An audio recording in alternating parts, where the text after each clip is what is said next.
Gloire à Dieu. Vous voyez ça, frère bien-aimé? C'est que la musique, c'est comme le véhicule qui te prend, qui te conduit jusqu'à la porte, jusqu'au trône de la grâce et il te laisse là pour parler à Dieu. Gloire à Dieu, on peut lire un peu. Parce que le Seigneur lui-même, c'est ce qu'il a fait. Matthieu chapitre 26. Il y a de ces musiques-là que quand vous écoutez, frère, ça ne vous amène pas au trône de Dieu. Ça vous rappelle Kofi. Ça vous rappelle OK Jazz, ça vous rappelle Emenea, ça vous rappelle Zaiko, ça vous rappelle... Même les rythmes, même la façon de chanter, même la manière de mettre les doigts et tout comme ça. Quand vous regardez ça, ça vous enlève même la spiritualité. Ça vous déconcentre.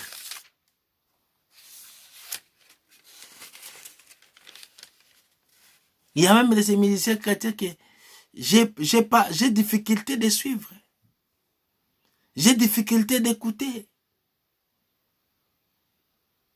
Tellement qu'il y a beaucoup de mondanité. Les musiciens chrétiens qui élèvent des hommes parce qu'ils ont de l'argent. Oh frère, la Bible dit dans ces mêmes robinets, ne peut pas couler de l'eau pure et de l'eau sale. Où sommes-nous? Où allons-nous, frères? Qu'avons-nous fait de la musique de Dieu? Qu'avons-nous fait de cela, frère? Pourquoi avons-nous vendu l'honneur de Dieu aux hommes? Parce qu'ils t'ont acheté une voiture? Parce qu'ils t'ont donné certaines facilités? J'ai toujours dit à ma femme, l'occidental m'a déçu. Je reste avec cette vision-là de l'enfance. Quand on grandissait, on était encore enfant et qu'on regardait les bandes dessinées, les magazines d'Europe, de l'Amérique, on voyait tout était en couleur.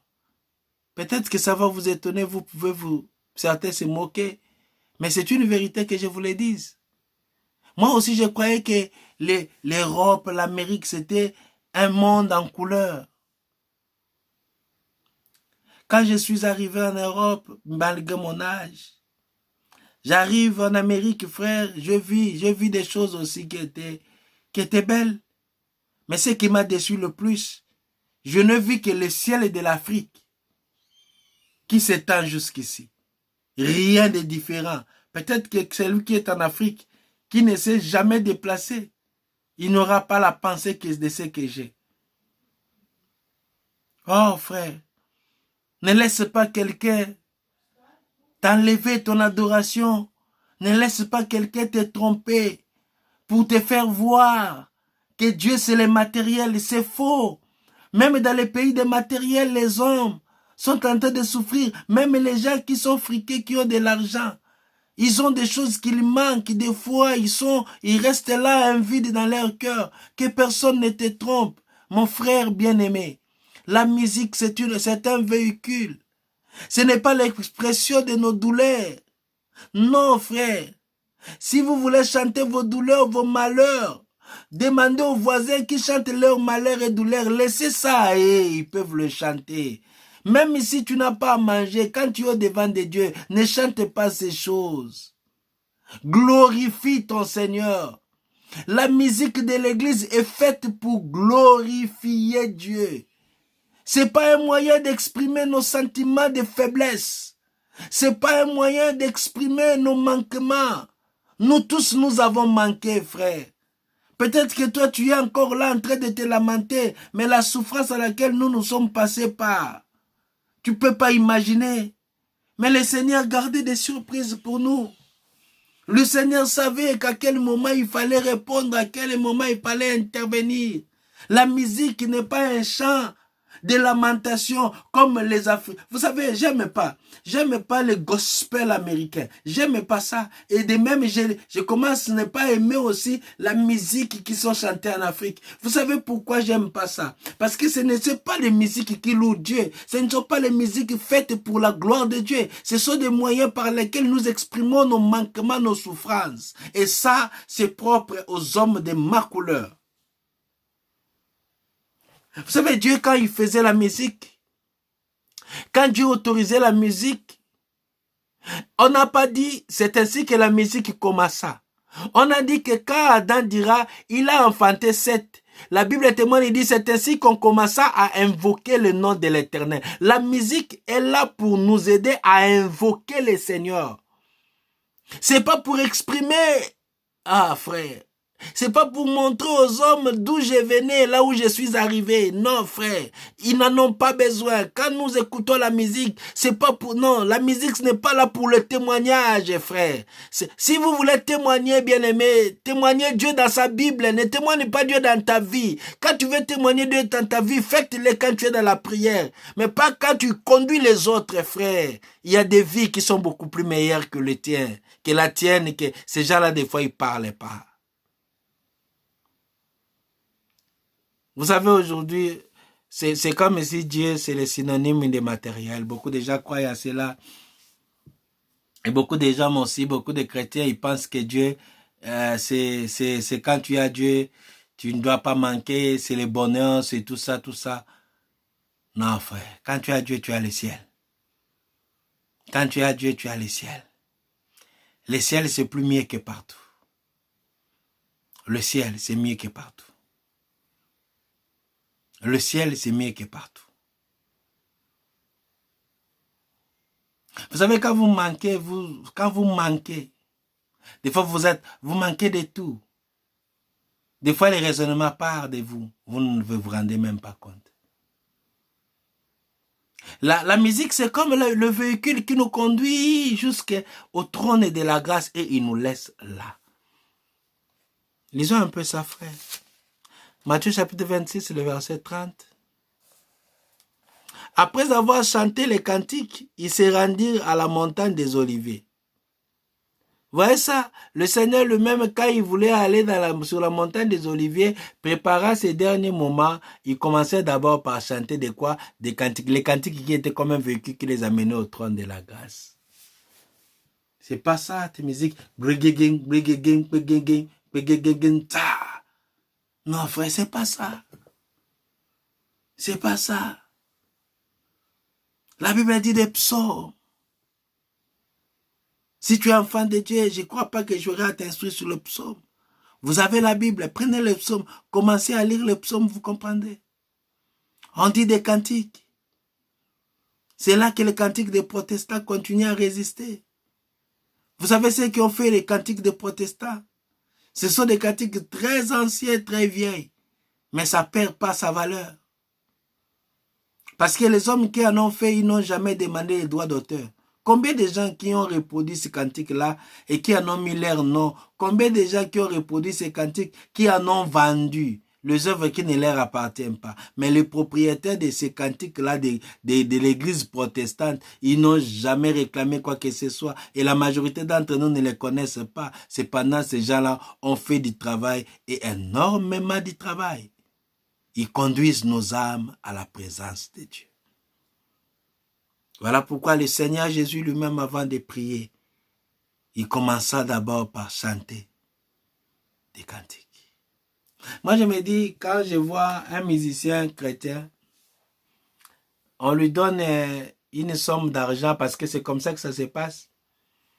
Et il doit venir chanter dans un deuil. Là, je ne sais pas s'il est venu conduire les âmes à la présence de Dieu ou il est venu faire son business. Séparez-vous de ces commerçants. Ils vous conduisent en enfer. Séparez-vous d'eux. Ils ne sont pas là pour le Seigneur, ils sont là pour eux-mêmes. C'est pourquoi quand ils veulent sortir l'album, ils vous l'annoncent en avance. Et ils appellent ça publicité, pour nous tromper en anglais, marketing. Voilà ce qu'ils font. Pourquoi ils font ça? Pour que vous achetiez leurs produits. J'ai vu un frère qui disait, vous savez que moi j'ai joué dans telle salle, c'était à 100 $ et je fais plein. Malheur à toi, tu iras en enfer. Tu iras en enfer. Parce que la musique n'a pas été faite pour ça. Laissez les païens dire ça, pas nous. Parce que la musique en soi, quand vous sentez les cantiques, et que vous chantez les cantiques, vous vous sentirez au trône de grâce. C'est comme ça qu'était l'Église. L'Église d'autrefois. Ils chantaient à Dieu, ils chantaient à Dieu. Ils chantaient pas leur malheur, ils chantaient pas leur souffrance. Ils chantaient à Dieu, ils honoraient Dieu, ils glorifiaient Dieu, ils glorifiaient son Saint-Nom, ils glorifiaient sa gloire. Ils élevaient Dieu par leurs chansons. Nous avons ce devoir de revenir. Vous savez, frères, nous devons revenir. Revenir aux bases que nous avons perdues. Voilà, que la musique, c'est un véhicule qui nous conduit vers le Seigneur. Qu'on lise encore un autre passage. C'est dans 2 Rois. Gloire à Dieu. Le Seigneur est bon. Même quand le faux achèteront des avions pour vous distraire. Cependant, nous marcherons à pied, mais nous continuerons à prêcher la vérité. Parce que nous savons que la vérité conduit au ciel. Ils ont vendu des albums, ils sont devenus des riches. Ils iront en enfer, des commerçants. 2 Rois chapitre 3 verset 15, écoutez ce que la Bible dit. Maintenant, amenez-moi un joueur de harpe. Et comme le joueur de harpe jouait, la main de l'Éternel fut sur Élisée. Vous voyez ça? Vous voyez ça? Élisée qui voulait prophétiser. Parce qu'il y a beaucoup de gens qui se trompent aujourd'hui. Je suis prophète. Vous nous appelez des voyants magiciens. Magicien, tu te caches derrière le nom des prophètes. N'insultez pas Dieu. Fais ta magie. Trompe ces gens-là qui aiment ça. Nous, des vrais chrétiens, nous sommes là, frère, même si je ne connais pas. J'ai mon temps pour prier. J'ai vu une dame qui parlait qu'il a un Dieu de ses genoux, mais c'est un buveur de boissons, frère. C'est un païen. C'est ça l'église d'aujourd'hui. Les païens peuvent se réclamer de Dieu. Ils n'ont pas tort, parce que ceux qui ont porté ces manteaux-là, eux-mêmes se sont déshonorés. On ne peut pas t'accuser d'avoir eu une femme si cela n'est pas ta vie. Le diable n'est pas aussi si bête que possible. Même si ce qui est sorti n'est pas vrai, mais c'est ta vie.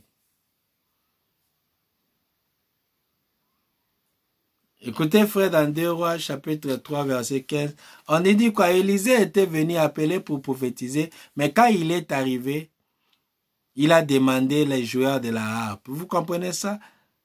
Il reconnaissait aussi que lui, il avait la grâce de la prophétie et que l'autre avait la grâce de lui amener à la présence de Dieu.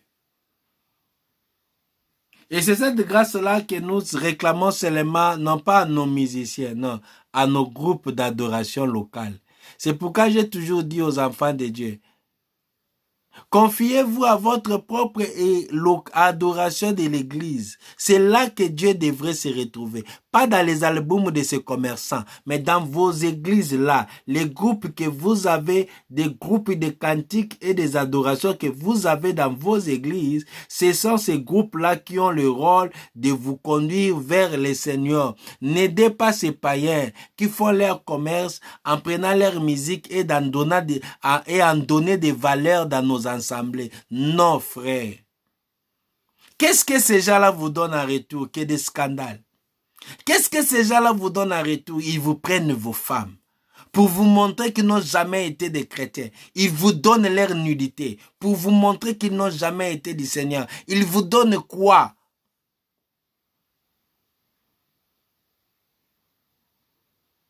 L'église de Dieu a besoin du Seigneur. L'église de Dieu a besoin du Seigneur. L'église de Dieu a besoin du Seigneur. Et le prophète, il demanda, y a-t-il pas quelqu'un qui joue de la harpe? Parce qu'il savait que la musique conduit au trône de la grâce. Maman, mon frère, commence d'abord par prier en chantant. Chantez, chantez avant de prier. La chanson va te conduire. Quand je dis la chanson, je ne parle pas de toutes ces chansons des business qui existent, frère. Les cantiques. Combien de cantiques il y en a dans les assemblées qu'on chantait autrefois dont les auteurs ne sont pas connus. Voilà ceux qui ont chanté pour Dieu. Nous aurons à revenir. Partagez si vous voulez. Contribuez à cette œuvre. Que Dieu vous bénisse.